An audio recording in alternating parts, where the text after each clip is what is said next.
So many of us out there probably wish that we prayed a little bit more than we currently do, or if you're like me, maybe this hits more close to home. I have realized in the past that I've caught myself saying, oh, I will pray for you about that, and then I realize I don't ever do that. I don't create a plan or figure out some kind of pathway to praying for them. Today, I want to share 4 tips that you can implement to create a habit of prayer in your own life, and I also want to tell you about a tool that has helped me so much with this, these prayer journals from Val Marie Paper.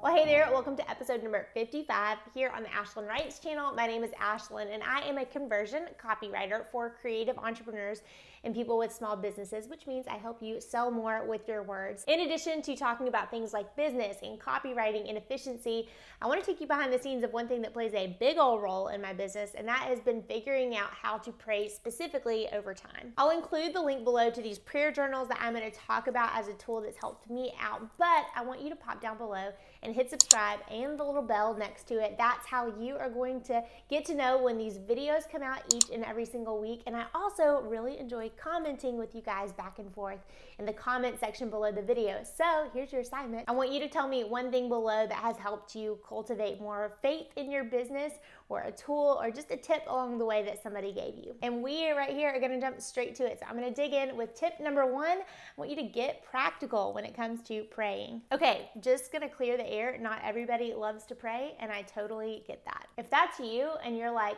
I don't even know where to start, Ashlyn, or I'm overwhelmed, or to be honest, it's kind of boring to pray, I just want you to hear my heart. I've thought those things before. I have felt that way before. I've been there.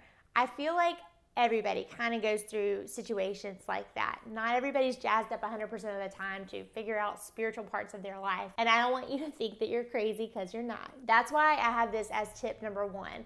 I want you to take the mysticism and the woo-woo out of prayer. It's really just talking to God. I think you'll find that the Lord wants to meet you there. He didn't design prayer to be something that is only attainable for a few really intelligent people. It's open to all of us. So to explain a little bit more of this first tip I have for you, I wanted to tell you about some of my favorite prayer books that have helped me along the way. Okay, so in addition to scriptures and the Bible, reading books that are out there that are just very practical, informative on things that we can put in place to pray has been so helpful for me. This has helped me get over fearing like I don't have the right thing to say, or I'm gonna mess up, or I have to come in with everything perfectly figured out. You don't, I don't, and these books have helped me so much in that capacity. So a few of my favorite books on prayer are A Praying Life by Paul Miller. I would actually really recommend starting with this one. If you're a little overwhelmed, this one breaks things down so well. Ordering Your Private World by Gordon MacDonald. The Power of a Praying Woman, or The Power of a Praying Wife by Stormy.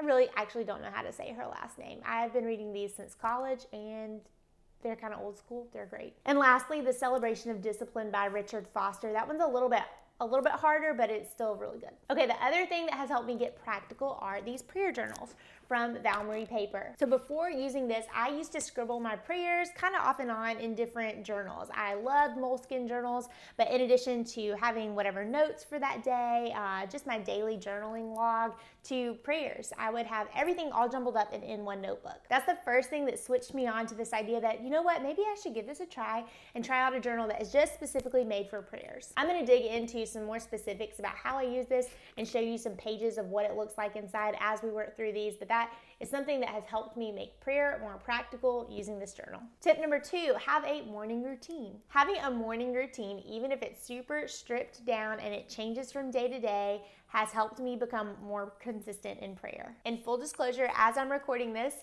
I have a baby sitting right here, and I know that when he comes, my morning routine is going to be completely thrown to the wind. So that said, I have blogged my morning routine before because I love it. It kind of expands or contracts based on how much time you have.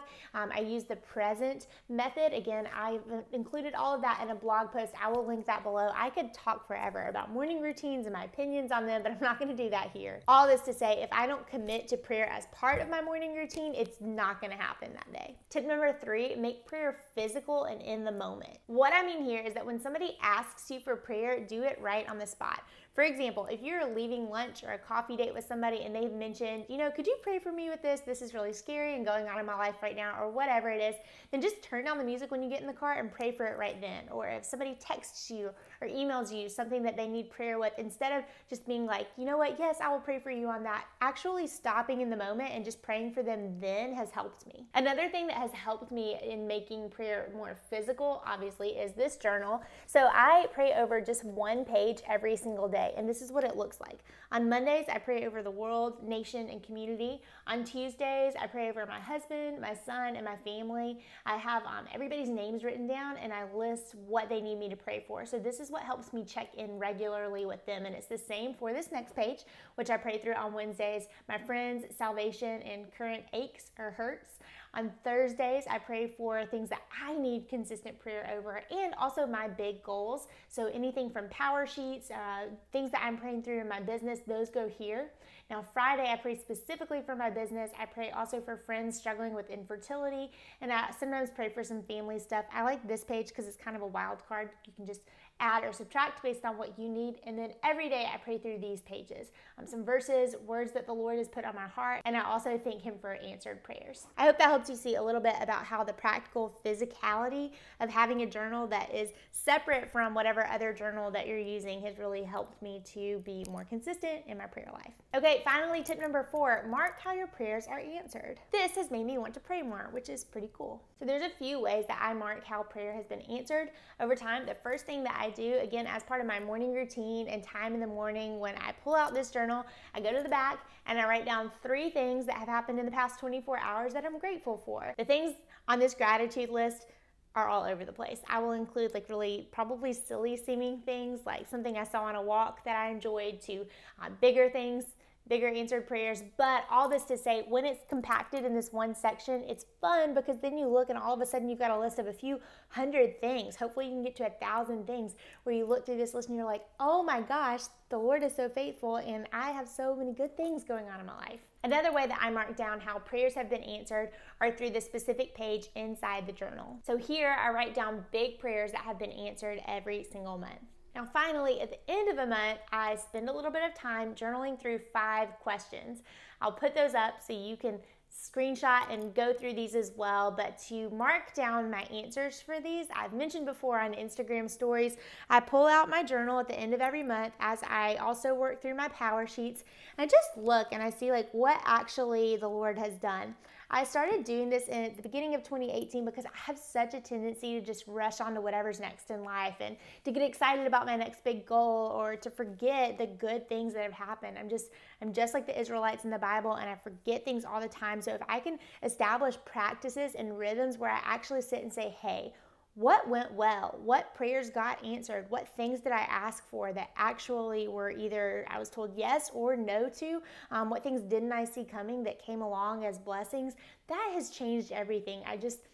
Like I said, I whirled along in life really, really fast before I was able to take the time to sit down and start doing that, and it made a really big difference. Again, I hope those 5 questions help you out. I will also include them in the blog post that is associated with this video so you can dig in a little bit more. I'll also include all of those books that I reference and some other resources. Now, if you want to get shopping and try one of these in your life, again, wholeheartedly recommend them. They have been a big game changer for me. I will include the link below so you can grab a Val Marie paper, prayer journal, and see how they can transform your own prayer life. Don't forget to leave without commenting below and telling me what is a tip that somebody has given you that has helped you cultivate a better prayer life. I would love to hear it. I love sharing and swapping advice like this with you guys. I hope you enjoyed this video. I know it was a little deviation from what I usually do, but I hope that you took some tips from it and you can apply them to your own life. Thank you for your time. If this was helpful, give it that thumbs up, and I'm going to see you back here next week, aren't I, for an all new video. See you then.